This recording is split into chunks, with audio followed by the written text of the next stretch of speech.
Dans l'ensemble de ces témoignages, nous n'avons extrait aucun élément caractérisé qui permettait de dire que l'établissement avait un comportement homophobe, sexiste ou autoritaire.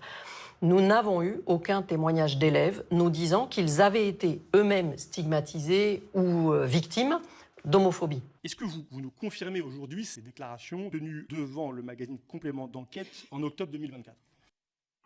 Merci, monsieur le député. Oui, ce que nous avions dit, c'est que les inspecteurs généraux avaient entendu plus d'une centaine de témoins, élèves, professeurs, parents d'élèves, et que dans ces témoignages-là, ils n'avaient pas repéré d'homophobie systémique, c'est ce que nous avions écrit, ni même institutionnelle, puisque les nombreux témoignages qui avaient été relevés de professeurs comme d'élèves ne les mentionnaient pas. Alors je vous rappelle, Madame la Directrice Générale, vous êtes sous serment, et je vais évoquer des témoignages rapportés par des élèves devant l'inspection générale, puisque vous savez, nous avons un pouvoir qui nous permet d'accéder à une série de documents et nous disposons des procès-verbaux d'audition conduits par les inspecteurs généraux à Stanislas. Et je vais vous lire quelques extraits de ces procès-verbaux et vous venez de nous dire que ces inspecteurs n'avaient relevé aucun propos homophobe. C, élève du lycée, elle est auditionnée le 16 mai 2023. Elle déclare « L'année dernière, en janvier, mon préfet a fait une fixation sur la façon de m'habiller car j'avais un pull coloré, considérant que c'était un pull faisant de la propagande LGBT. » Elle ajoute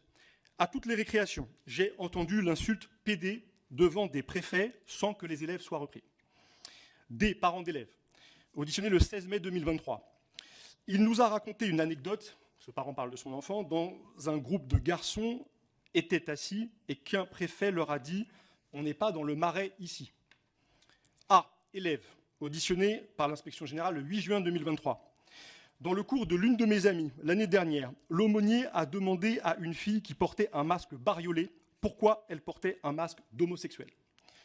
Même élève, même témoignage, la préfète de ma sœur avait repris des filles dans sa classe parce qu'elles avaient des ourlets extérieurs, signe homosexuel. F, parent d'un élève, auditionné le 9 juin 2023. Les enfants ont reçu une influence homophobe pendant des heures de catéchèse. F, parent d'élève, le 17 mai 2023. Rapportant des propos en cours de catéchisme tenus par un encadrant.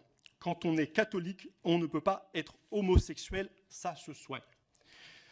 Donc je vous ai lu là une série de témoignages d'élèves et de parents, des témoignages donc tenus devant les inspecteurs, qui décrivent des violences homophobes, des insultes homophobes, des agressions homophobes, qui ne sont pas celles d'un seul encadrant, mais d'une série de personnes, des préfets, des surveillants, des enseignants de catéchèse, plusieurs donc personnels de l'établissement. Donc vous venez, Madame la Directrice Générale, de nous dire qu'il n'y avait pas de propos, de témoignages d'homophobie rapportés dans le cadre de cette inspection générale. Or, il y en